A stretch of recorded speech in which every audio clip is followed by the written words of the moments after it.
আজকের এই ভিডিওতে আমরা নবম শ্রেণীর ইতিহাস বিষয়ের পঞ্চম অধ্যায় বিংশ শতকের ইউরোপ এই অধ্যায়ের গুরুত্বপূর্ণ প্রশ্নোত্তর বা সাজেশন সম্পর্কে আলোচনা করব। তো এখানে আমরা এমসিকিউ, এসিকিউ, 2 নম্বর, 4 নম্বর ও 8 নম্বর মানের সমস্ত রকমের গুরুত্বপূর্ণ প্রশ্ন এবং তাদের উত্তরগুলো সম্পর্কে আলোচনা করব। সুতরাং সমস্ত ভিডিওটি অবশ্যই তোমরা মনোযোগ সহকারে দেখো এবং প্রতিটা প্রশ্ন খুব ভালোভাবে মুখস্থ করে নাও। প্রথমে তোমরা পারলে তোমাদের পাঠ্য বই যেটা রয়েছে সেখানে পঞ্চম অধ্যায়টি একবার রিডিং করবে, তারপরে এই প্রশ্ন এবং উত্তরগুলো মুখস্থ করে নেবে। তাহলে এই অধ্যায় থেকে যে কোনো ধরনের প্রশ্ন তোমাদের পরীক্ষায় দেওয়া হোক না কেন সেই প্রশ্নের উত্তর কিন্তু তোমরা পরীক্ষায় লিখতে পারবে। তো চলো আজকের এই ভিডিওতে আমরা দেখে নিই ক্লাস 9-এর হিস্ট্রি সাবজেক্টের 5th চ্যাপ্টার যেটা রয়েছে বিংশ শতকের ইউরোপ এই অধ্যায়ের গুরুত্বপূর্ণ প্রশ্ন এবং তাদের উত্তর, ওকে, অর্থাৎ সাজেশন। তো এই প্রশ্ন এবং উত্তরের পিডিএফ ফাইলগুলো আমাদের সহজ লেসন অ্যাপের মধ্যে দেওয়া থাকবে। অ্যাপের লিঙ্ক ডেসক্রিপশন বক্সে দেওয়া আছে, ওকে, সেখান থেকে তোমরা অ্যাপটিকে ডাউনলোড করে নিতে পারো এবং অ্যাপের মধ্যে পেইড কোর্সের মধ্যে কিন্তু এই সমস্ত ভিডিও এবং পিডিএফগুলো তোমরা কিন্তু পাবে এবং সমস্ত সাবজেক্টের suggestion, model question papers, okay, question answer, syllabus, marks division এই সব কিছু ভিডিও আর পিডিএফ কিন্তু দেওয়া থাকবে অ্যাপের মধ্যে এবং পিডিএফগুলো তোমরা কিন্তু নিজেদের ফোনে ডাউনলোড করে নিতে পারবে। তো চলো এখন আমরা তোমাদের ক্লাস 9-এর ইতিহাস বিষয়ের যে অধ্যায়টি রয়েছে পঞ্চম অধ্যায় বিংশ শতকের ইউরোপ এই অধ্যায়ের গুরুত্বপূর্ণ প্রশ্নোত্তরগুলো দেখে নিই। প্রথমে আমরা কিছু এমসিকিউ প্রশ্ন ও তাদের উত্তর দেখব। দেখো 1 নম্বর দেখে রাশিয়ার শাসকদের কি উপাধি ছিল? অপশান দেওয়া আছে, দেখো সম্রাট, কাইজার, তারপর শাহ, জার। তো রাশিয়ার শাসকদের কি উপাধি ছিল? উত্তর লিখবে জার, ঠিক আছে, অপশান ডি এটা। 2 নম্বর দেখে রাশিয়ার কোন বংশের রাজারা জার উপাধি গ্রহণ করতেন? অপশান দেওয়া আছে রোমানাভ, বুর্বো, হ্যাবসবার্গ না সাভয়। তো রাশিয়ার কোন বংশের রাজারা জার এই উপাধি গ্রহণ করতেন? উত্তর হচ্ছে রোমানাভ বংশের রাজারা। 3 নম্বর দেখে কোন রুশ জার আধুনিক রাশিয়ার জনক নামে পরিচিত? চতুর্থ আইভান, এরপর হচ্ছে মিখাইল রোমানাভ, পিটার দ্য গ্রেট, দ্বিতীয় ক্যাথারিন। তো কোন রুশ জার আধুনিক রাশিয়ার জনক নামে পরিচিত? উত্তর হচ্ছে পিটার দ্য গ্রেট। 4 নম্বর দেখে উদারনৈতিক জার নামে পরিচিত ছিলেন দ্বিতীয় নিকোলাস, প্রথম আলেকজান্ডার, দ্বিতীয় আলেকজান্ডার, প্রথম নিকোলাস। তো উদারনৈতিক জার নামে পরিচিত ছিলেন প্রথম আলেকজান্ডার। 5 নম্বর দেখে 14 দফা নীতি ঘোষণা করেছিলেন উড্রো উইলসন, লয়েড জর্জ, এরপর হচ্ছে ক্লিমেন্সো, নেক্সট হচ্ছে ভিক্টোরিও অরল্যান্ডো। তো 14 দফা নীতি ঘোষণা করেছিলেন উড্রো উইলসন, ওকে। এরপর দেখো পরের প্রশ্ন হচ্ছে হিটলারের আত্মজীবনীমূলক গ্রন্থটি প্রকাশিত হয়েছিল 1920 খ্রিস্টাব্দে, 1922 খ্রিস্টাব্দে, 1923 খ্রিস্টাব্দে, 1925 খ্রিস্টাব্দে। তো হিটলারের আত্মজীবনীমূলক গ্রন্থটি প্রকাশিত হয়েছিল 1925 খ্রিস্টাব্দে। 7 নম্বর দেখে আমেরিকা যুক্তরাষ্ট্র প্রথম বিশ্বযুদ্ধকালে মিত্রপক্ষে যোগ দেয় 1914 খ্রিস্টাব্দে, 1915 খ্রিস্টাব্দে, 1916 খ্রিস্টাব্দে, 1917 খ্রিস্টাব্দে। তো আমেরিকা যুক্তরাষ্ট্র প্রথম বিশ্বযুদ্ধকালে মিত্রপক্ষে যোগ দেয় 1917 খ্রিস্টাব্দে। 8 নম্বর দেখে গমের যুদ্ধ ঘোষণা করেন Woodrow Wilson, Roosevelt, Mussolini, Hitler. তো গমের যুদ্ধ ঘোষণা করেন কে? মুসোলিনি। 9 নম্বর দেখে ভাইমার প্রজাতন্ত্র প্রতিষ্ঠিত হয় জার্মানিতে, রাশিয়ায়, পোল্যান্ডে। তো ভাইমার প্রজাতন্ত্র প্রতিষ্ঠিত হয় জার্মানিতে। 10 নম্বর দেখে স্পেনের গৃহযুদ্ধে বিদ্রোহী নেতা ছিলেন কুইরোগা, জেনারেল ফ্রাঙ্কো, আজানা, জামোরা। তো স্পেনের গৃহযুদ্ধে বিদ্রোহী নেতা ছিলেন কে? উত্তর লিখবে এখানে জেনারেল ফ্রাঙ্কো। 11 নম্বর দেখে স্পেনের গৃহযুদ্ধে জয়লাভ করেন জেনারেল ফ্রাঙ্কো, কুইরোগা, আজানা, জামোরা। তো স্পেনের গৃহযুদ্ধে জয়লাভ করেন জেনারেল ফ্রাঙ্কো। 12 নম্বর দেখে ত্রিশক্তি আতাতের রাশিয়া যোগ দেয় 1904 খ্রিস্টাব্দে, 1906 খ্রিস্টাব্দে, 1907 খ্রিস্টাব্দে, 1908 খ্রিস্টাব্দে। তো ত্রিশক্তি আতাতের রাশিয়া যোগ দেয় 1907 খ্রিস্টাব্দে। এরপর 13 নম্বর দেখা হচ্ছে রক্তাক্ত রবিবার কবে ঘটেছিল? 1903 খ্রিস্টাব্দে, 1904 খ্রিস্টাব্দে, 1905 খ্রিস্টাব্দে, 1906 খ্রিস্টাব্দে। রক্তাক্ত রবিবার ঘটেছিল 1905 খ্রিস্টাব্দে। 14 নম্বর দেখা প্রথম বিশ্বযুদ্ধ শুরু হয় 1913 খ্রিস্টাব্দে, 1914 খ্রিস্টাব্দে, 1915 খ্রিস্টাব্দে, 1916 খ্রিস্টাব্দে। তো প্রথম বিশ্বযুদ্ধ শুরু হয় 1914 খ্রিস্টাব্দে। 15 নম্বর দেখা কার নেতৃত্বে রাশিয়ায় কালো সন্ত্রাসের রাজত্ব শুরু হয়? এরপর এখানে অপশন দেওয়া আছে রাসপুটিনের, স্টোলিপিনের, কাউন্ট ওয়েটির, ফাদার গ্যাপনের। তো কার নেতৃত্বে রাশিয়ায় কালো সন্ত্রাসের রাজত্ব শুরু হয়? উত্তর হচ্ছে স্টোলিপিনের। নেক্সট হচ্ছে লাল ফৌজ প্রতিষ্ঠা করেন দ্বিতীয় নিকোলাস, স্ট্যালিন, লেনিন না ট্রটস্কি? তো লাল ফৌজ প্রতিষ্ঠা করেন ট্রটস্কি। 17 নম্বর থেকে প্রশ্ন বিশ্বের প্রথম সমাজতান্ত্রিক রাষ্ট্র হলো Czechoslovakia, Poland, America, Soviet Russia. তো বিশ্বের প্রথম সমাজতান্ত্রিক রাষ্ট্র হলো সোভিয়েত রাশিয়া। এরপর 18 নম্বর থেকে নতুন অর্থনৈতিক নীতি ঘোষণা করেন লেনিন, স্ট্যালিন, এরপর হচ্ছে মলোটভ না দ্বিতীয় নিকোলাস? তো নতুন অর্থনৈতিক নীতি ঘোষণা করেন লেনিন। 19 নম্বর থেকে জার্মানির সারা অঞ্চলের কয়লা খনিগুলির উপর ফ্রান্সের কর্তৃত্ব প্রতিষ্ঠিত হয় 15 বছরের জন্য, 16 বছরের জন্য, 17 বছরের জন্য, 18 বছরের জন্য? উত্তর হচ্ছে 15 বছরের জন্য। 20 নম্বর থেকে প্রথম বিশ্বযুদ্ধের জন্য গ্লাইফেন পরিকল্পনা করেছিল যে দেশ, সেটা হচ্ছে অস্ট্রিয়া, সার্বিয়া, জার্মানি, রাশিয়া। সঠিক উত্তর লিখবে এখানে জার্মানি। 21 নম্বর থেকে ফ্যাসেজ কথার অর্থ হলো সততা, শক্তি, নিয়মানুবর্তিতা। এরপর অপশন ডিতে কি দেওয়া আছে? শক্তি দেওয়া আছে। তো সঠিক উত্তর হবে শক্তি। ফ্যাসেজ কথার অর্থ হচ্ছে শক্তি। 1915 খ্রিস্টাব্দে টেলেনবার্গের যুদ্ধে পরাজিত হয় জার্মানি, অস্ট্রিয়া, সার্বিয়া আর হচ্ছে রাশিয়া। তো 1915 খ্রিস্টাব্দে টেলেনবার্গের যুদ্ধে পরাজিত হয় রাশিয়া। নেক্সট দেখো, আমরা দেখবো অতি সংক্ষিপ্ত প্রশ্ন। তো দেখে নেবো কিছু 1 নম্বর মানে যে প্রশ্ন সেগুলো। তো প্রথম প্রশ্ন হচ্ছে বলশেভিক দলের নেতা কে ছিলেন? উত্তর লিখবে লেনিন ছিলেন বলশেভিক দলের নেতা। এরপর সাম্যবাদ প্রতিষ্ঠার আগে রাশিয়ায় কোন বংশের শাসন প্রতিষ্ঠা ছিল? উত্তর হচ্ছে রোমানভ বংশের শাসন প্রতিষ্ঠা ছিল সাম্যবাদ প্রতিষ্ঠার আগে। রাশিয়ায় সাম্যবাদী সরকারের প্রতিষ্ঠাতা কি? উত্তর হচ্ছে লেনিন ছিলেন রাশিয়ার সাম্যবাদী সরকারের প্রতিষ্ঠাতা। কত খ্রিস্টাব্দের রুশ বিপ্লব হয়েছিল? 1917 খ্রিস্টাব্দের রুশ বিপ্লব হয়েছিল। মুসোলিনির উপাধি কি ছিল? উত্তর লিখবে ইলদুচে। এটা ছিল মুসোলিনির উপাধি। 6 নম্বর দাগে হিটলারের উপাধি কি ছিল? তো হিটলারের উপাধি ছিল ফুয়েরার। মেইকাম গ্রন্থটির রচয়িতা কে? উত্তর হচ্ছে হিটলার হচ্ছেন মেইকাম গ্রন্থটির রচয়িতা। দুজন রুশ সাহিত্যিকের নাম লেখো এখানে। উত্তর লিখবে গর্গি ও তলস্তয় ছিলেন রুশ সাহিত্যিকের দুজন রুশ সাহিত্যিক। এপ্রিল থিসিসকে ঘোষণা করেন? তো লেনিন 1917 খ্রিস্টাব্দে। ওকে, এপ্রিল থিসিস ঘোষণা করেন। নেক্সট হচ্ছে ফ্রেডরিক ইবার্ট কে ছিলেন? তো ফ্রেডরিক ইবার্ট ছিলেন জার্মানির ভাইমার প্রজাতন্ত্রের প্রতিষ্ঠাতা। 11 নম্বর থেকে সেরাজেভোর হত্যাকাণ্ড কে ঘটিয়েছিলেন? তো ইউনিয়ন অফ ডেথ নামক একটি সন্ত্রাসবাদী সংস্থার সদস্য প্রিন্সেপ সেরাজেভো হত্যাকাণ্ড ঘটিয়েছিলেন। ত্রিশক্তি মৈত্রী বা ত্রিশক্তি আতাত এর প্রধান সদস্য কারা ছিলেন? তো ত্রিশক্তি মৈত্রী বা ট্রিপল আতাত, ওকে, এর প্রধান সদস্য ছিল ইংল্যান্ড, ফ্রান্স এবং রাশিয়া, এই 3টি রাষ্ট্র। আর ত্রিশক্তি চুক্তি বা ট্রিপল অ্যালায়েন্সের প্রধান সদস্য কারা ছিলেন? তো ত্রিশক্তি চুক্তি বা ট্রিপল অ্যালায়েন্সের প্রধান সদস্য ছিল জার্মানি, অস্ট্রিয়া আর হচ্ছে ইটালি। এরপর প্রাভোদা কি? উত্তর লিখবে প্রাভোদা হলো রাশিয়ার বলশেভিক দলের মুখপাত্র। রাশিয়ায় কবে জারতন্ত্রের অবসান ঘটে? 1917 সালের 13ই মার্চ রাশিয়ায় জারতন্ত্রের অবসান ঘটে। এরপর দেখো নারদনিক শব্দের অর্থ কি? তো নারদনিক শব্দের অর্থ হলো জনগণের আন্দোলন। লেনিনের পুরো নাম কি ছিল? লেনিনের পুরো নাম ছিল কি না রাশিয়ার বলশেভিক আন্দোলনের নেতা লেনিনের পুরো নাম ছিল ভ্লাদিমির ইলিচ উলিয়ানভ লেনিন। ওকে, সংযুক্ত সোভিয়েত সমাজতান্ত্রিক প্রজাতন্ত্র রূপে রাশিয়া কবে সংগঠিত হয়? তো সংযুক্ত সোভিয়েত সমাজতান্ত্রিক প্রজাতন্ত্র রূপে রাশিয়া সংগঠিত হয় 1924 খ্রিস্টাব্দে। এরপর সেন্ট জার্মাইন এর সন্ধি কার সঙ্গে সম্পাদিত হয়? তো অস্ট্রিয়া হাঙ্গেরির সঙ্গে এই সন্ধি সম্পাদিত হয়। ঠিক আছে, অস্ট্রিয়া আর হাঙ্গেরির সঙ্গে। এরপর দেখো কমিনটার্ন কি? 1919 খ্রিস্টাব্দের মার্চ মাসে মস্কোতে তৃতীয় আন্তর্জাতিক বা কমিউনিস্ট ইন্টারন্যাশনাল গঠিত হয়। এই সংস্থা কমিনটার্ন নামে পরিচিত। ভাইমার প্রজাতন্ত্রের প্রথম রাষ্ট্রপতি কে ছিলেন? তো ভাইমার প্রজাতন্ত্রের প্রথম রাষ্ট্রপতি ছিলেন ফ্রেডরিক ইবার্ট। নেক্সট হচ্ছে মিত্রপক্ষের সঙ্গে জার্মানির সম্পাদিত চুক্তির নাম কি? তো মিত্রপক্ষের সঙ্গে জার্মানির সম্পাদিত চুক্তির নাম হলো ভার্সাই সন্ধি। জাতিসংঘের প্রথম মহাসচিব কে ছিলেন? তো জাতিসংঘের প্রথম মহাসচিব ছিলেন স্যার এরিক ড্রামান্ড। নেক্সট হচ্ছে প্রথম বিশ্বযুদ্ধকালে জার্মানির সম্রাট কে ছিলেন? তো প্রথম বিশ্বযুদ্ধকালে জার্মানির সম্রাট ছিলেন কাইজার দ্বিতীয় উইলিয়াম। পরের প্রশ্ন, জাতিসংঘের প্রধান কার্যালয় বা সদর দপ্তর কোথায় ছিল? জাতিসংঘের প্রধান কার্যালয় বা সদর দপ্তর ছিল জেনেভা শহরে। কে কবে বাইবেল সোসাইটি প্রতিষ্ঠা করেন? 1812 খ্রিস্টাব্দে রাশিয়ার জার প্রথম আলেকজান্ডার বাইবেল সোসাইটি প্রতিষ্ঠা করেন। এরপর হচ্ছে গেস্টাপো কি? উত্তর লিখবে দেখো জার্মানির নাৎসি বাহিনীর গুপ্ত পুলিশ বাহিনীকে বলা হতো গেস্টাপো। ওকে, ইতালিতে ফ্যাসিস্ট দলের একনায়কতন্ত্রকে প্রতিষ্ঠা করেন? তো মুসোলিনি ইতালিতে ফ্যাসিস্ট দলের একনায়কতন্ত্র প্রতিষ্ঠা করেন। নেক্সট হচ্ছে জার্মানিতে নাৎসি দলের একনায়কতন্ত্র কে প্রতিষ্ঠা করেন? তো হিটলার হচ্ছে জার্মানিতে নাৎসি দলের একনায়কতন্ত্র প্রতিষ্ঠা করেন। স্পেনে একনায়কতন্ত্র প্রতিষ্ঠা কে করেছিলেন? জেনারেল ফ্রাঙ্কো, তিনি স্পেনে একনায়কতন্ত্র প্রতিষ্ঠা করেছিলেন। জাতিসংঘ কত খ্রিস্টাব্দে গঠিত হয়? 1919 খ্রিস্টাব্দে জাতিসংঘ গঠিত হয়। স্পেনের গৃহযুদ্ধ কত সালে হয়েছিল? 1939 খ্রিস্টাব্দে স্পেনে গৃহযুদ্ধ হয়েছিল। এরপর আমরা কিছু 2 নম্বর মানের প্রশ্ন এবং তাদের উত্তর দেখে নেব। এই যে 2 নম্বর মানের প্রশ্ন, এগুলো কিন্তু তোমাদের 4 নম্বর মানের প্রশ্নের ক্ষেত্রেও কিন্তু দিতে পারে। ওকে, তো চলো আমরা এই প্রশ্ন এবং উত্তরগুলো দেখে নিই।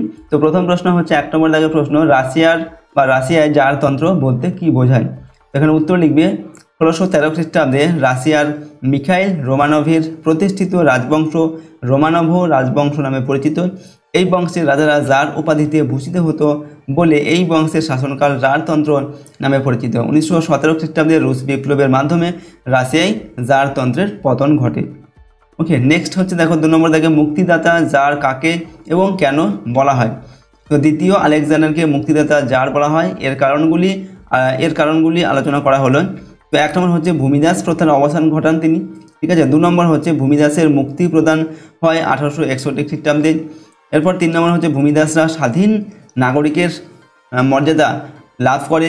4 নম্বর ভূমিদাসদের কেনাবেচা ও আরও অন্যান্য বিষয় বন্ধ হয়ে যায় বলে লক্ষ্য করা যায়। এই সমস্ত কারণে দ্বিতীয় আলেকজান্ডারকে মুক্তিদাতা জার বলা হয়। 3 নম্বর হচ্ছে মির কি। তো রাশিয়ার গ্রামীণ সমবায় সমিতি ছিল যা মির নামে পরিচিত। যার দ্বিতীয় আলেকজান্ডার 1861 খ্রিস্টাব্দে ভূমিদাস প্রথার অবসান ঘটান এবং পরবর্তীকালে মির নামক সমবায় সমিতির উপর মুক্ত কৃষকদের ভূমির সমস্ত দায়িত্ব অর্পণ করা হয়। ওকে, জানা যায় মির কর্তৃক ভূমিদাসরা শোষিত ও অত্যাচারিত হতো। নেক্সট হচ্ছে নারদনিক আন্দোলন কি। রুশ জার দ্বিতীয় আলেকজান্ডারের শাসনকালে গড়ে ওঠা জনগণের আন্দোলনকে বলা হয় নারদনিক আন্দোলন। এই আন্দোলন প্রথমত রাশিয়ার কৃষকদের অবস্থার উন্নতির জন্য বুদ্ধিজীবী ছাত্র ও যুবকদের দ্বারা 1874 খ্রিস্টাব্দে শুরু হয়েছিল। এই আন্দোলনের একটি পর্বে রুশ জারকে হত্যা করার ষড়যন্ত্র করা হলে সরকারের দমন নীতির কারণে এই আন্দোলন ব্যর্থ হয়েছিল। 5 নম্বর থেকে ডুমা কি।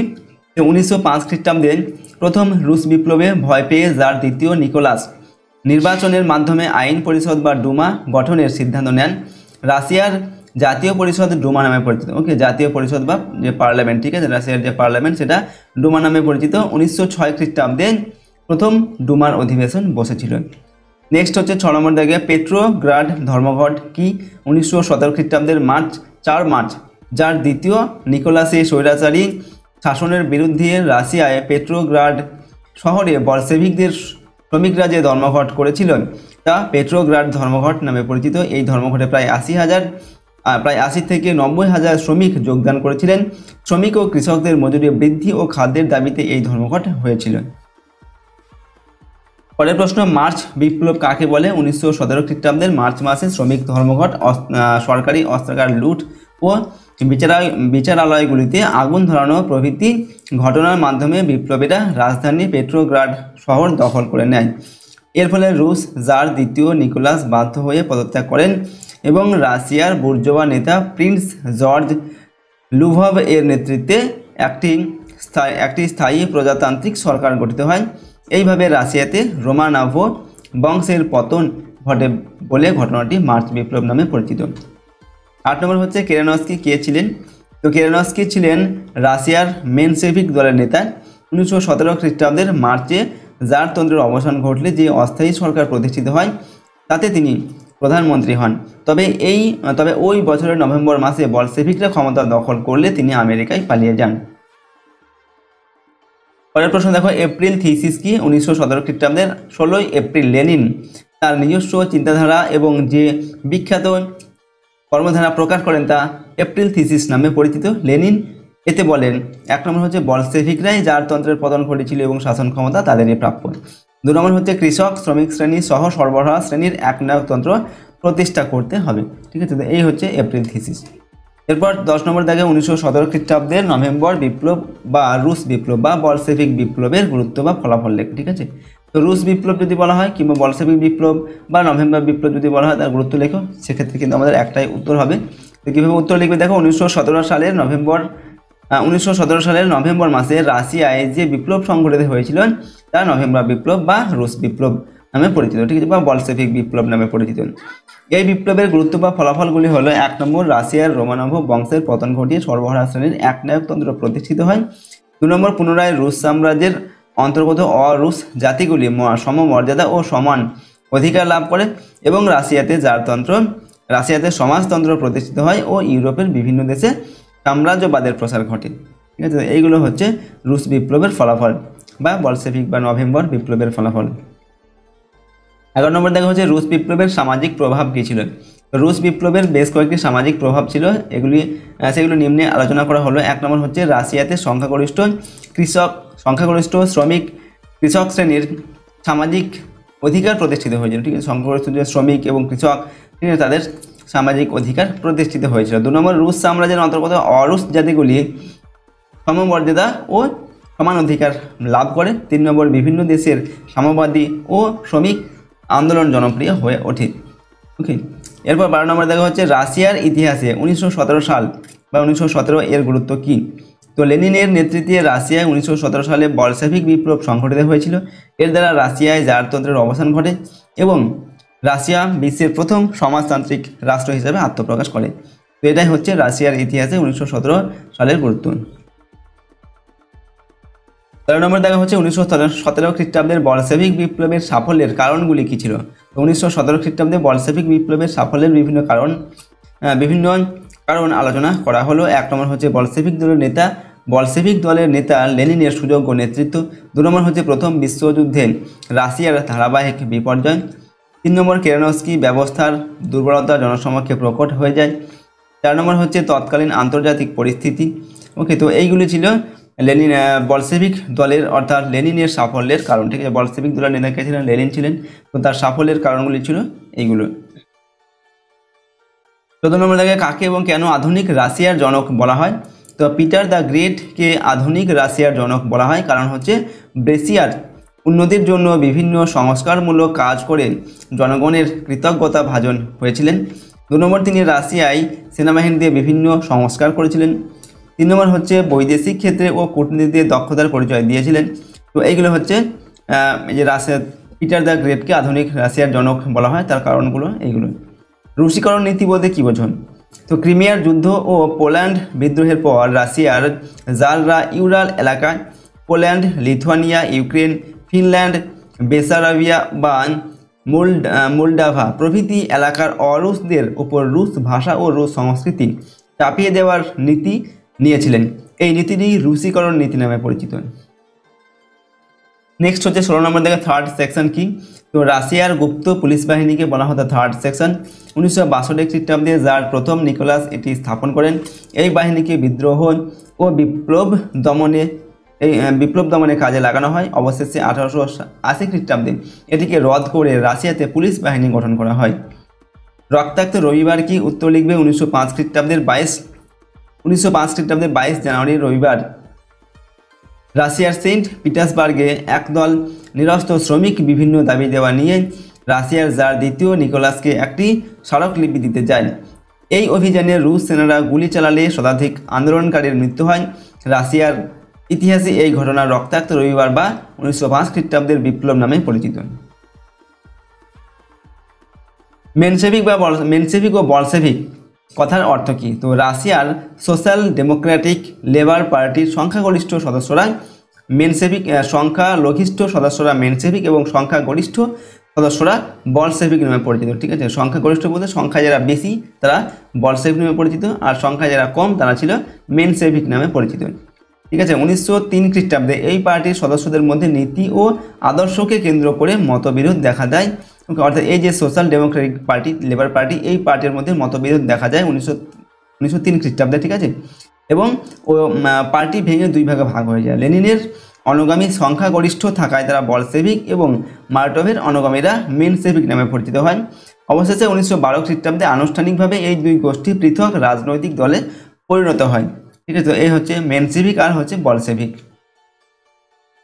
1917 খ্রিস্টাব্দের রুশ বিপ্লবকে নভেম্বর বিপ্লব ও বলশেভিক বিপ্লব বলা হয় কেন। তো 1917 খ্রিস্টাব্দের রাশিয়ার ক্যালেন্ডার অনুযায়ী 25-26 অক্টোবরের এই বিপ্লবটি যেহেতু বিশ্বের প্রচলিত জুলিয়ান ক্যালেন্ডারের 7-8 নভেম্বর তারিখে হয়েছিল, তাই একে নভেম্বর বিপ্লব বলা হয়। এবং যেহেতু বলশেভিক দলের নেতৃত্বে এই বিপ্লব সম্পন্ন হয়েছিল, তাই তা বলশেভিক বিপ্লব নামেও পরিচিত। 20 নম্বর থেকে শান্তি রুটি জমি স্লোগান কি। তো রুশ বিপ্লবের পূর্বে লেনিন ঘোষণা করেন যে বলশেভিকরা ক্ষমতা লাভ করলে 1 নম্বর সৈন্যরা পাবে শান্তি, শ্রমিকরা পাবে রুটি এবং কৃষকরা পাবে জমি। লেনিনের এই স্লোগান রাশিয়ায় বেশ জনপ্রিয়তা পেয়েছিল, ঠিক আছে। তো এটাই হচ্ছে শান্তি রুটি জমির স্লোগান। 21 নম্বর থেকে কবে কোন প্রত্যক্ষ কারণে প্রথম বিশ্বযুদ্ধ শুরু হয়, অথবা প্রথম বিশ্বযুদ্ধের প্রত্যক্ষ কারণ কী ছিল, বা সেরাজেভো হত্যাকাণ্ড কী। তো উত্তর লিখবে প্রথম বিশ্বযুদ্ধ সংঘটিত হয়েছিল 1914 খ্রিস্টাব্দে। অস্ট্রিয়া এবং সার্বিয়ার যুদ্ধের মাধ্যমে মধ্য দিয়ে এই যুদ্ধের সূচনা হয়, অর্থাৎ এই প্রথম বিশ্বযুদ্ধের সূচনা হয়। এই যুদ্ধে প্রত্যক্ষ কারণ ছিল অস্ট্রিয়ার যুবরাজ ও তার পত্নী সোফিয়ান বসনিয়ার রাজধানী সেরাজেভো শহরে বেড়াতে এলে ব্ল্যাক হ্যান্ড দলের সদস্য এক স্লাভ আততায়ীর হাতে নিহত হন। এই ঘটনা সেরাজেভো হত্যাকাণ্ড নামে পরিচিত, ঠিক আছে। এবং এই হত্যাকাণ্ডের মধ্য দিয়েই কিন্তু প্রথম বিশ্বযুদ্ধের সূচনা হয়, ঠিক আছে। অস্ট্রিয়া আর সার্বিয়ার মধ্যে প্রথম যুদ্ধ বাধে, তারপর কিন্তু প্রথম বিশ্বযুদ্ধের সূচনা হয়। এরপর 22 নম্বর থেকে প্রথম বিশ্বযুদ্ধ কাদের মধ্যে হয়েছিল। তো প্রথম বিশ্বযুদ্ধ সংঘটিত হওয়ার আগে ইউরোপ দুই ভাগে বিভক্ত হয়েছিল। এই শক্তি জোটগুলি হলো, এক নম্বর হচ্ছে এক পক্ষে ছিল ইংল্যান্ড, ফ্রান্স, রাশিয়া, চীন, জাপান ইত্যাদি মিত্রপক্ষ নামে পরিচিত ছিল। দু নম্বর হচ্ছে অপরপক্ষে অস্ট্রিয়া, ইতালি, তুরস্ক, বুলগেরিয়া, ওকে, যা অক্ষশক্তি নামে পরিচিত ছিল। যদিও ইতালি পরে অক্ষশক্তি ত্যাগ করে মিত্র শক্তিতে যোগদান করেছিল, ঠিক আছে। অর্থাৎ এই অক্ষশক্তি আর মিত্র শক্তি এই দুটি পক্ষের মধ্যে প্রথম বিশ্বযুদ্ধ শুরু হয়েছিল। এরপর দেখো 23 নম্বর থেকে প্রথম যুদ্ধকে কেন সর্বাত্মক যুদ্ধ বলা হয়।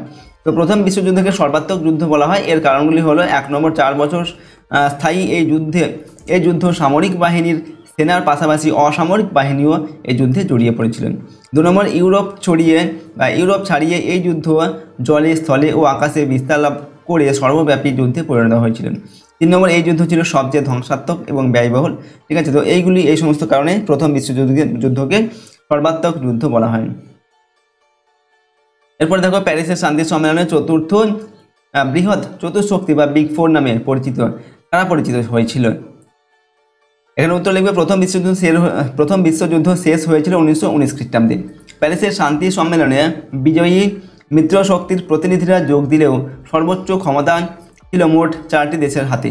তারা হলো উড্রো উইলসন, যিনি হচ্ছেন মার্কিন রাষ্ট্রপতি, লয়েজ জর্জ, যিনি হচ্ছেন ব্রিটিশ প্রধানমন্ত্রী, ক্লিমেসো ইতালির প্রধানমন্ত্রী এবং অরল্যান্ডো, যিনি হচ্ছে ফরাসি প্রধানমন্ত্রী প্রমুখ। এরাই বৃহৎ চতুর্শক্তি বা বিগ ফোর নামে পরিচিত ছিল। 25 নম্বর দেখো প্রথম বিশ্বযুদ্ধের কয়েকটি ফলাফল লেখো। তো প্রথম বিশ্বযুদ্ধের ফলাফলগুলি ছিল, 1 নম্বর প্রচুর সংখ্যক সেনা বা মানুষ মারা যায় এবং অনেকে আহত হয়। 2 নম্বর বিশ্বের প্রতিটি দেশ কোনো না কোনোভাবে ক্ষতির মুখোমুখি হয়েছিল এই যুদ্ধের দ্বারা। 3 নম্বর অনেক কলকারখানা, শহর, গ্রাম, বন্দর ধ্বংস হয়ে যায়। 4 নম্বর হচ্ছে জনগণের আর্থিক দুর্দশা ও বেকার সমস্যা বৃদ্ধি পায়। 5 নম্বর ইউরোপে বেশ কয়েকটি নতুন গণতান্ত্রিক রাষ্ট্র গড়ে ওঠে, ঠিক আছে। তো এইগুলো হচ্ছে প্রথম বিশ্বযুদ্ধের ফলাফল, ওকে। 26 নম্বর থেকে ভার্সাই সন্ধির উদ্দেশ্যে এবং দুটি সামরিক ভার্সাই সন্ধির উদ্দেশ্য এবং এর দুটি সামরিক শর্ত, অর্থাৎ ভার্সাই সন্ধির দুটি সামরিক শর্ত লিখতে হবে এবং এর উদ্দেশ্যটা কি সেটাও আমাদের লিখতে হবে। তো বেশ কয়েকটি শর্ত ছিল ভার্সাই সন্ধির। এই সন্ধির উদ্দেশ্য ছিল জার্মানিকে সামরিক, অর্থনৈতিক, রাজনৈতিক সমস্ত দিক থেকে দুর্বল করে দেওয়া। জার্মানির সামরিক শক্তিকে দুর্বল করে দেওয়ার জন্য এই সন্ধিতে বলা হয়, 1 নম্বর জার্মানির সৈন্যবাহিনী বা সেনাবাহিনী ভেঙে সৈন্য সংখ্যা 1 লক্ষ করে দেওয়া হয়। 2 নম্বর হচ্ছে জার্মানির যুদ্ধ জাহাজগুলো ব্রিটেনকে দিয়ে দেওয়া হয়, ঠিক আছে। তো এইগুলো হচ্ছে ভার্সাই সন্ধির দুটি সামরিক শর্ত হচ্ছে এগুলো। 27 নম্বর দেখা ভার্সাই সন্ধিকে আরোপিত সন্ধি বা জবরদস্তিমূলক সন্ধি বলা হয় কেন। তো ভার্সাই সন্ধিকে আরোপিত সন্ধি বা জবরদস্তিমূলক সন্ধি বলা হয়, এর কারণগুলি হলো, 1 নম্বর যুদ্ধে বিজয়ী মিত্রপক্ষ পরাজিত জার্মানির উপর জোর করে ভার্সাই এর সন্ধি চাপিয়ে দেয় যাতে পুনরায় জার্মানি শক্তি সঞ্চয় করতে না পারে। 2 নম্বর হচ্ছে এই সন্ধি ছিল জার্মানির কাছে অত্যন্ত অপমানজনক। জার্মান প্রতিনিধিদের আপত্তি অগ্রাহ্য করে জোর করে এই চুক্তিতে তাদের স্বাক্ষর করতে বাধ্য করা হয়, ঠিক আছে। নেক্সট প্রশ্ন 28 নম্বর থেকে কেন 14 দফা নীতি ঘোষিত হয়। তো উড্রো উইলসন প্রথম 14 দফা নীতি ঘোষণা করেন। উড্রো উইলসন ছিলেন মার্কিন যুক্তরাষ্ট্রের রাষ্ট্রপতি। 1918 খ্রিস্টাব্দের 8 জানুয়ারি 14 দফা নীতিটি ঘোষিত হয়েছিল। এই 14 দফা নীতিগুলির প্রধান উদ্দেশ্য ছিল, 1 নম্বর বিশ্বে স্থায়ী শান্তি প্রতিষ্ঠা করা, 2 নম্বর গণতন্ত্র রক্ষা করা, ঠিক আছে। 3 নম্বর হচ্ছে ন্যায় ও নিরাপত্তার ভিত্তিতে আইনসম্মত শাসন স্থাপন করা, একটি আন্তর্জাতিক সংস্থা প্রতিষ্ঠা করা। তো এইগুলি ছিল 14 দফা নীতি ঘোষণার উদ্দেশ্য, ঠিক আছে। এবং কেন ঘোষিত করা হয়েছিল এবং কে 14 দফা নীতি ঘোষণা করেছিলেন কে না উড্রো উইলসন, ওকে, মার্কিন যুক্তরাষ্ট্রের রাষ্ট্রপতি। পরের প্রশ্ন হচ্ছে জাতিসংঘ কখন গঠিত হয়।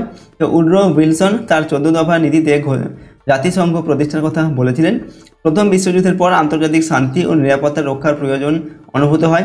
1919 খ্রিস্টাব্দের 28 এপ্রিল জাতিসংঘের চুক্তিপত্র স্বাক্ষরিত হয় ও জাতিসংঘ প্রতিষ্ঠিত হয়। তবে জাতিসংঘের প্রথম অধিবেশন হয় 1920 খ্রিস্টাব্দের 10 জানুয়ারি। জাতিসংঘ কেন গঠিত হয় বা জাতিসংঘের উদ্দেশ্য লেখন। দেখো উত্তর লিখবে, প্রথম বিশ্বযুদ্ধের পর 1919 খ্রিস্টাব্দে জাতিসংঘ প্রতিষ্ঠিত হয়। জাতিসংঘের উদ্দেশ্য ছিল, 1 নম্বর হচ্ছে আন্তর্জাতিক শান্তি ও নিরাপত্তা বজায় রাখা, 2 নম্বর ন্যায় ও সততার ভিত্তিতে পারস্পরিক সম্পর্ক নিয়ন্ত্রণের লক্ষ্যে জাতিসংঘ প্রতিষ্ঠিত হয়েছিল। ওকে, নেক্সট হচ্ছে দেখো জাতিসংঘের স্থায়ী সদস্য রাষ্ট্রগুলি কারা ছিল। তো জাতিসংঘ প্রতিষ্ঠার সময় এই পরিষদের স্থায়ী সদস্য রাষ্ট্রগুলি ছিল ইংল্যান্ড, ফ্রান্স, ইতালি, জাপান। অবশেষে পরবর্তীকালে রাশিয়া এবং জার্মানি স্থায়ী সদস্যপদ গ্রহণ করে। নেক্সট হচ্ছে জাতিসংঘ কেন ব্যর্থ হয়েছিল। জাতিসংঘ ব্যর্থতার বিভিন্ন কারণ ছিল। আন্তর্জাতিক শান্তি ও নিরাপত্তা রক্ষার মহৎ আদর্শ নিয়ে প্রতিষ্ঠিত জাতিসংঘের ব্যর্থতার কারণগুলি আলোচনা করা হলো। 1 নম্বর হচ্ছে জাতিসংঘের নিজস্ব কোনো সেনাবাহিনী ছিল না। 2 নম্বর জাতিসংঘের সাংগঠনিক দুর্বলতার পাশাপাশি অতীত অভিজ্ঞতা না থাকা। 3 নম্বর বিশ্বব্যাপী অর্থনৈতিক মহামন্দা। 4 নম্বর হচ্ছে জার্মান ও ইতালির প্রতি ইংল্যান্ড ও ফ্রান্সের তোষণ নীতি। 5 নম্বর হচ্ছে দ্বিতীয় বিশ্বযুদ্ধের সূচনা। এগুলো হচ্ছে জাতিসংঘ ব্যর্থতার কারণ। নেক্সট হচ্ছে দেখো ভাইমার প্রজাতন্ত্র কি। প্রথম বিশ্বযুদ্ধে জার্মানির পরাজয়ের পর রাজতন্ত্রের অবসান ঘটলে জার্মানির বিশিষ্ট সমাজতান্ত্রিক নেতা ফ্রেডারিক ইবার্ট এর নেতৃত্বে সোশ্যালিস্ট রিপাবলিকান দল একটি অস্থায়ী প্রজাতন্ত্র প্রতিষ্ঠা করে। বার্লিনের কাছে ভাইমার নামক স্থানে এই অস্থায়ী প্রজাতান্ত্রিক সরকারের কর্মকেন্দ্র প্রতিষ্ঠিত হয় বলে এই প্রজাতন্ত্র ভাইমার প্রজাতন্ত্র নামে পরিচিত। এই প্রজাতন্ত্রটি টিকে ছিল 1918 খ্রিস্টাব্দ থেকে 1933 খ্রিস্টাব্দ পর্যন্ত। জার্মানিতে হিটলারের নেতৃত্বে নাৎসিবাদী সরকার প্রতিষ্ঠিত হলে 1933 খ্রিস্টাব্দে এই প্রজাতন্ত্রের পতন ঘটে। এরপর দেখো ভাইমার প্রজাতন্ত্র কেন ব্যর্থ হয়েছিল। উত্তর লিখবে, ভাইমার প্রজাতন্ত্র ব্যর্থতার বিভিন্ন কারণ ছিল। 1 নম্বর হচ্ছে প্রতিষ্ঠাকাল থেকে এই প্রজাতন্ত্র জনপ্রিয় ছিল না। 2 নম্বর ভাইমার প্রজাতন্ত্রের আসীন সরকারগুলি দীর্ঘস্থায়ী হয়নি। 3 নম্বর হিটলারের নেতৃত্বে নাৎসি দলের উত্থান ও ক্ষমতা দখলের ঘটনা এই প্রজাতন্ত্রের পতন নিশ্চিত করেছিল। অর্থনৈতিক মহামন্দা বলতে কী বোঝো। 1929 খ্রিস্টাব্দে রাষ্ট্রপতি হুভারের শাসনকালে মার্কিন যুক্তরাষ্ট্রের অর্থনীতিতে প্রথমে শেয়ার বাজারে ধস নামে ও পরে ব্যবসা বাণিজ্যের ক্ষেত্রে বিপর্যয় নেমে আসে।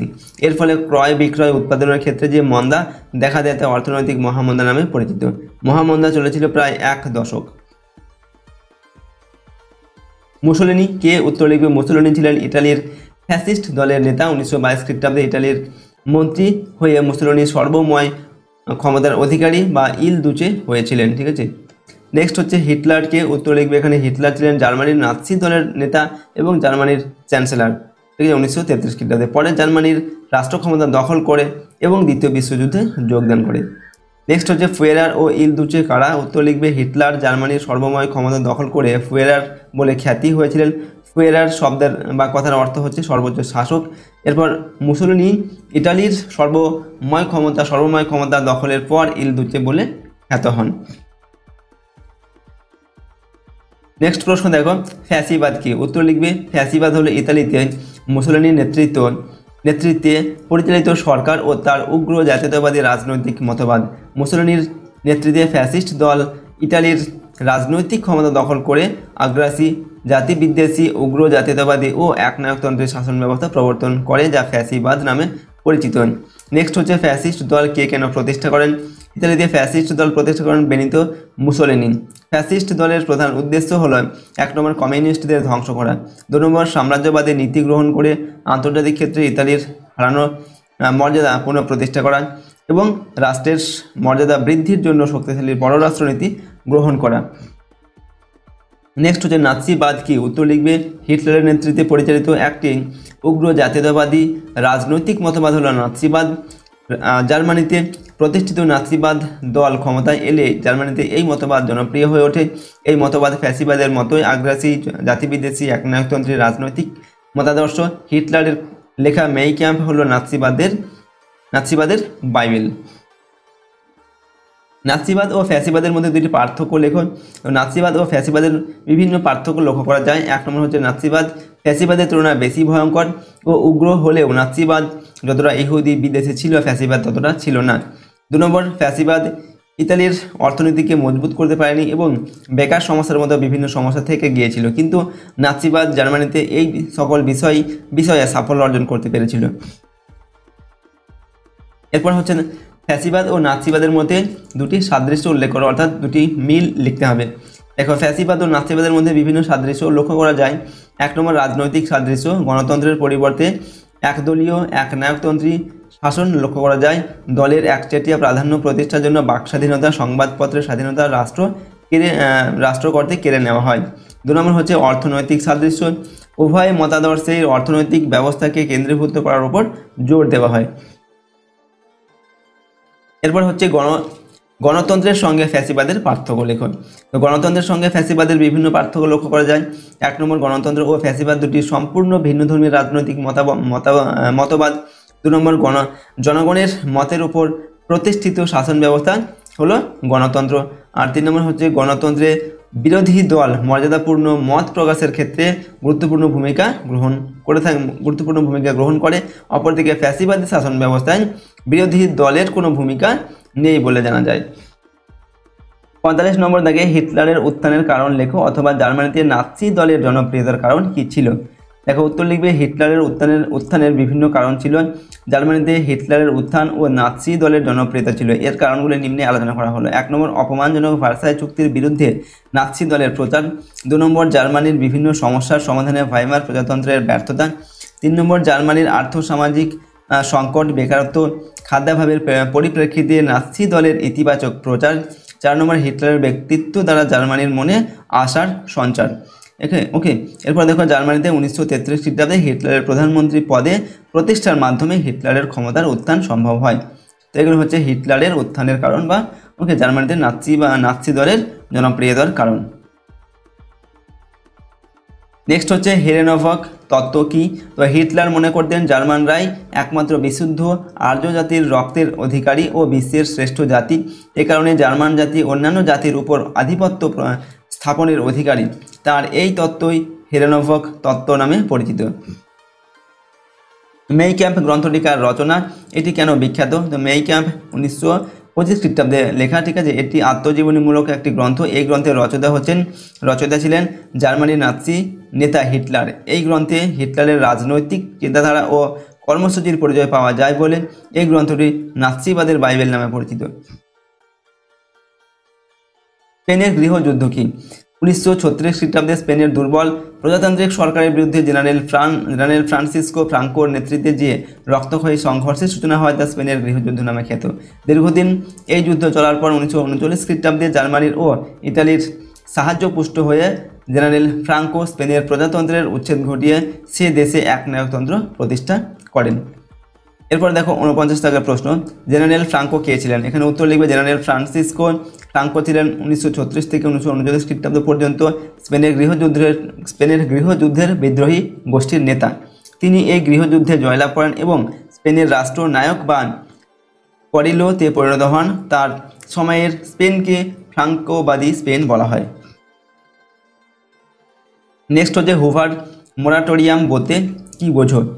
উত্তর লিখবে 1929 খ্রিস্টাব্দে মার্কিন যুক্তরাষ্ট্র ও ইউরোপের অর্থনৈতিক মহামন্দার প্রেক্ষাপটে মার্কিন যুক্তরাষ্ট্রের প্রেসিডেন্ট হুভার 1931 খ্রিস্টাব্দে ঘোষণা করেন যে প্রথম বিশ্বযুদ্ধকালীন যুদ্ধ ঋণ ও অন্যান্য ঋণ বাবদ মার্কিন যুক্তরাষ্ট্রকে আগামী 1 বছর পরিশোধ করতে হবে না। এই ঘোষণা হুভার মোরাটোরিয়াম বা হুভার স্থগিতকরণ নামে পরিচিত। পরের প্রশ্ন, কালো বৃহস্পতিবার ও কালো মঙ্গলবার কি। উত্তর লিখবে 1929 খ্রিস্টাব্দের 24 অক্টোবর বৃহস্পতিবার মার্কিন যুক্তরাষ্ট্রের ওয়াল স্ট্রিট শেয়ার মার্কেটে ধস নামে এবং তা পরবর্তী মঙ্গলবার 29 অক্টোবর পর্যন্ত স্থায়ী হয়। এর ফলে নিউ ইয়র্কের স্টক এক্সচেঞ্জ মার্কেট বিপর্যস্ত হয়ে যায় ও অর্থনৈতিক মহামন্দার সূচনা হয়। এই নেতিবাচক অর্থে ওই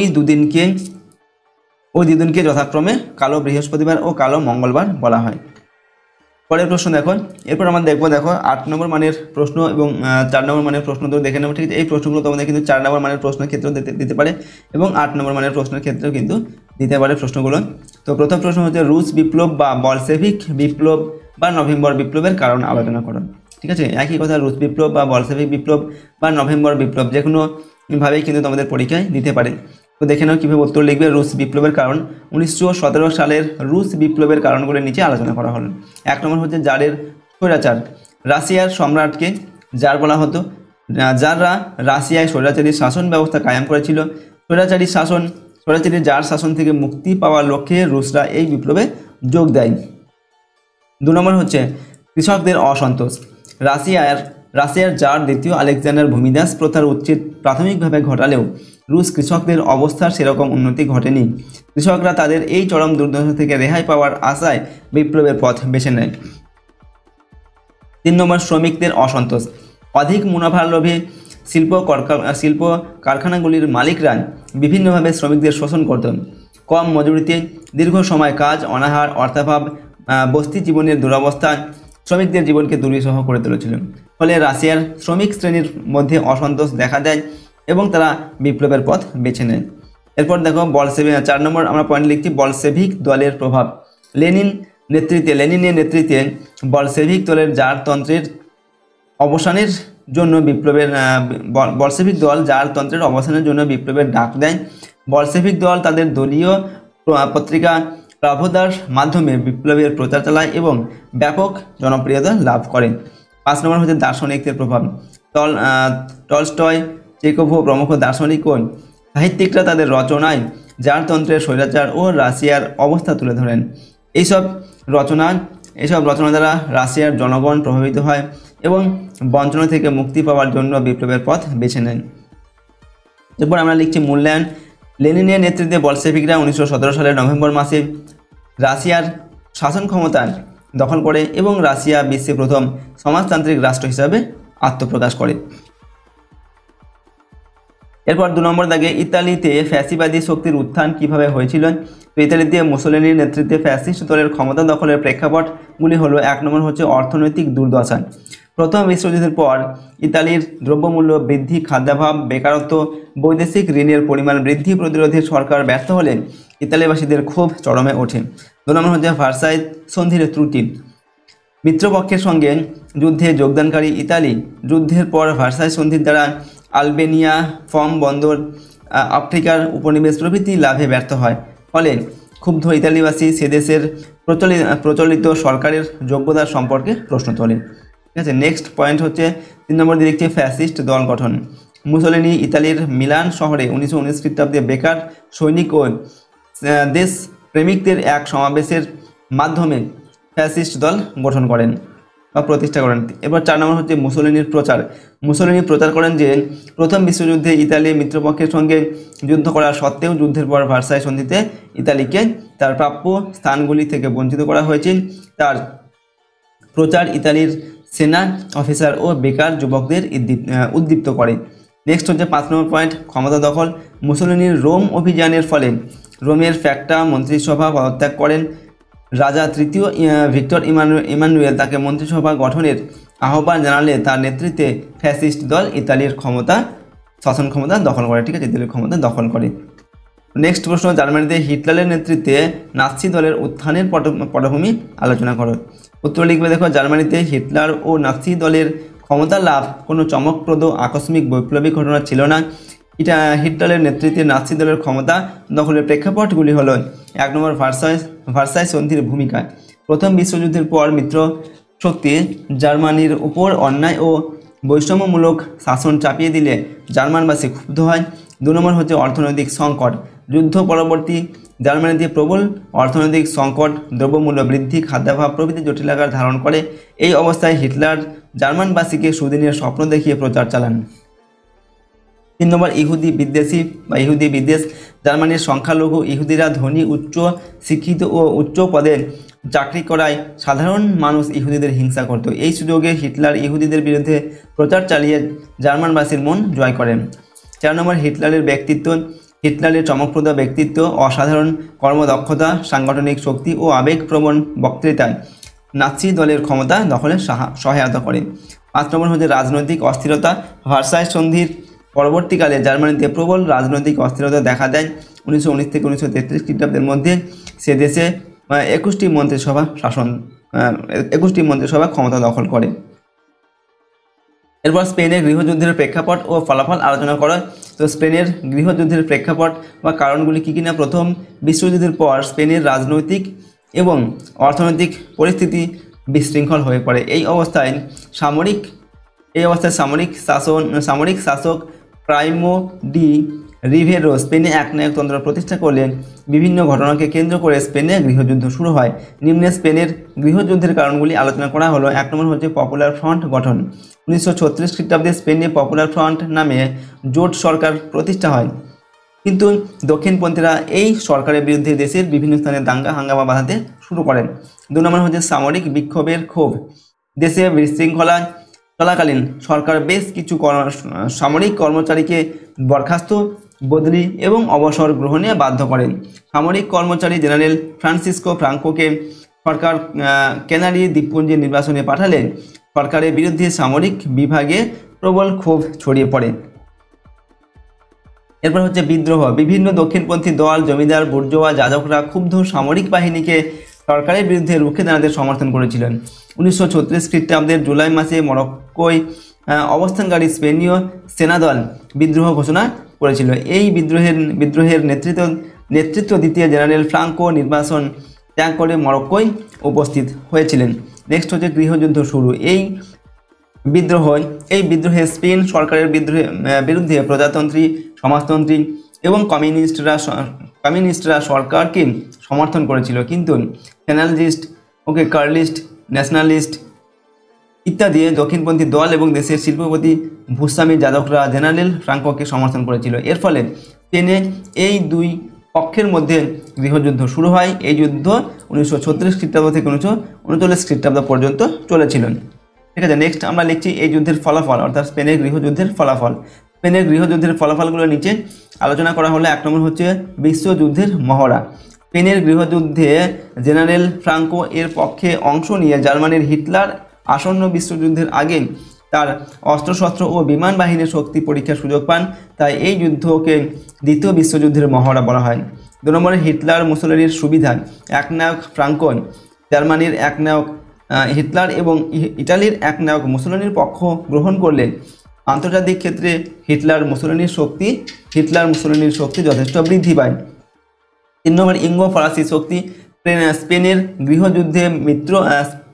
গৃহযুদ্ধে নিরপেক্ষ থেকে ইংল্যান্ড ও ফ্রান্সের কূটনৈতিক পরাজয় ঘটে, কারণ জার্মানি ও ইটালি এই যুদ্ধে অংশ নিয়ে আন্তর্জাতিক ক্ষেত্রে নিজেদের শক্তি যথেষ্ট বৃদ্ধি করে। এরপর হচ্ছে 4 নম্বর জাতিসংঘের ব্যর্থতা। স্পেনের গৃহযুদ্ধে জাতিসংঘ নীরব দর্শকের ভূমিকা পালন করে, ফলে জাতিসংঘের দুর্বলতা ও ব্যর্থতা প্রকট হয়। নেক্সট হচ্ছে মূল্যায়ন। আমরা লিখছি এই যুদ্ধে জার্মানি ও ইটালির যোগদানের ফলে বিশ্বে ইটালি জার্মানি জোটের প্রতিপত্তি বৃদ্ধি পায়, কিন্তু নিরপেক্ষ ইঙ্গো ফরাসি শক্তির কূটনৈতিক পরাজয় ঘটে। তো এগুলো হচ্ছে স্পেনের গৃহযুদ্ধের ফলাফল, এবং তার আগে আমরা কারণ বা পটভূমি কিন্তু লিখলাম। পরের প্রশ্ন একটি রয়েছে 5 নম্বর দাগে বিশ্বযুদ্ধে জার্মানির পরাজয়ের কারণগুলি লিখুন। দেখো, প্রথম বিশ্বযুদ্ধে বিশাল সৈন্যবাহিনী, সেনাপতিদের দক্ষতা ও যোগ্যতা এবং উন্নত সমরাস্ত্র থাকা সত্ত্বেও জার্মানি পরাজিত হয়।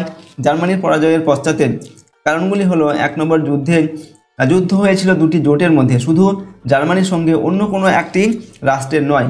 জার্মানির জোটভুক্ত অন্যান্য দেশগুলোর তুলনায় দুর্বল হওয়ায় অধিকাংশ দায়িত্ব ছিল জার্মানির, ফলে তাদের পক্ষে মিত্র শক্তির মোকাবেলা করা বেশি দিন সম্ভব হয়নি। 2 নম্বর হচ্ছে জার্মানির পর্যাপ্ত আধুনিক সমরাস্ত্র থাকলেও ইঙ্গো ফরাসি জোটের তুলনায় তা ছিল অনেক কম। 3 নম্বর ইঙ্গো ফরাসি জোটের বিশ্বব্যাপী উপনিবেশ থাকায় সেখান থেকে অর্থ, সৈন্য ও অন্যান্য উপকরণ সংগ্রহ করে দীর্ঘস্থায়ী যুদ্ধ করার ক্ষমতা তাদের ছিল। অন্যদিকে অস্ট্রো জার্মানি জোটের উপনিবেশ থাকলেও তা থেকে দীর্ঘস্থায়ী যুদ্ধের উপকরণ সংগ্রহ করা সম্ভব ছিল না। 4 নম্বর জার্মানির আত্মরক্ষার জন্য যথেষ্ট জায়গা ছিল। রাশিয়ার মতো বিশাল ভূমিভাগ না থাকায় জার্মানির পক্ষে পাশ্চাত্যমুখী যুদ্ধ করা সম্ভব ছিল না। 5 নম্বর কূটনৈতিক ব্যর্থতাও জার্মানির পরাজয়ের অন্যতম কারণ। জার্মানি কূটনীতির দ্বারা মিত্র শক্তির মধ্যে ভাঙন ধরাতে পারেনি, কিন্তু মিত্র শক্তির কূটনীতির ফলে যুদ্ধ শুরু হওয়ার কিছুদিন পরে ইতালি ইঙ্গো ফরাসি পক্ষে যোগদান করে। ঠিক আছে, তো এই কারণগুলি আমরা লিখলাম। ঠিক আছে, জার্মানির বিশ্বযুদ্ধে পরাজয়ের কারণ বা প্রথম বিশ্বযুদ্ধে জার্মানির পরাজয়ের কারণগুলি আমরা লিখলাম। ঠিক আছে, তো দেখো আজকের এই ভিডিওতে আমরা তোমাদের ক্লাস 9 বা নবম শ্রেণীর ইতিহাস বিষয়ের পঞ্চম অধ্যায় যেটা রয়েছে বিংশ শতকের ইউরোপ, এই অধ্যায়ের গুরুত্বপূর্ণ প্রশ্নোত্তর বা সাজেশন সম্পর্কে আলোচনা করলাম। এখানে আমরা MCQ, ACQ 2 নম্বর, 4 নম্বর, 8 নম্বর সমস্ত রকমের প্রশ্নের উত্তর কিন্তু নিয়ে আলোচনা করেছি। সুতরাং সমস্ত প্রশ্নোত্তরগুলো অবশ্যই তোমরা কিন্তু মুখস্থ করে নেবে এবং পারলে তোমাদের পাঠ্য বইয়ে পঞ্চম অধ্যায়টি একবার রিডিং পড়বে, তারপর সমস্ত প্রশ্নোত্তরগুলো মুখস্থ করবে। তাহলে কিন্তু সমস্ত রকমের প্রশ্ন তোমরা এই অধ্যায় থেকে পরীক্ষায় লিখতে পারবে। ঠিক আছে, কোনো রকম অসুবিধা কিন্তু হবে না। আর যদি এই প্রশ্ন এবং উত্তরের PDF ফাইল পেতে চাও তাহলে সহজ লেসন অ্যাপটি ইনস্টল করবে। অ্যাপের মধ্যে কিন্তু পেইড কোর্সের মধ্যে আমাদের এই সমস্ত প্রশ্নোত্তরের PDF ফাইল এবং ভিডিও দেওয়া থাকবে। সেখানে সমস্ত সাবজেক্টের suggestion, question answer, model question paper, syllabus, marks revision এসব কিছু ভিডিওর PDF-গুলো কিন্তু দেওয়া হবে। ঠিক আছে, PDF-গুলো তোমরা চাইলে নিজেদের ফোনে ডাউনলোড করে নিতে পারবে। ওকে, আর যদি আমাদের এই চ্যানেলে তোমরা নতুন হয়ে থাকো অবশ্যই চ্যানেলটিকে সাবস্ক্রাইব করে রাখবে। বেল আইকনে প্রেস করার পর অল অপশানটিকে সিলেক্ট করবে। ভিডিওটিতে অবশ্যই লাইক করবে এবং ভিডিওটিকে বন্ধু বান্ধবের সঙ্গে শেয়ার করবে। কমেন্ট বক্সে অবশ্যই তোমাদের মতামত লিখে জানাবে। ঠিক আছে, তো চলো আজকের এই ভিডিওটিকে আমরা এখানে শেষ করছি। সম্পূর্ণ ভিডিওটি দেখার জন্য অসংখ্য ধন্যবাদ।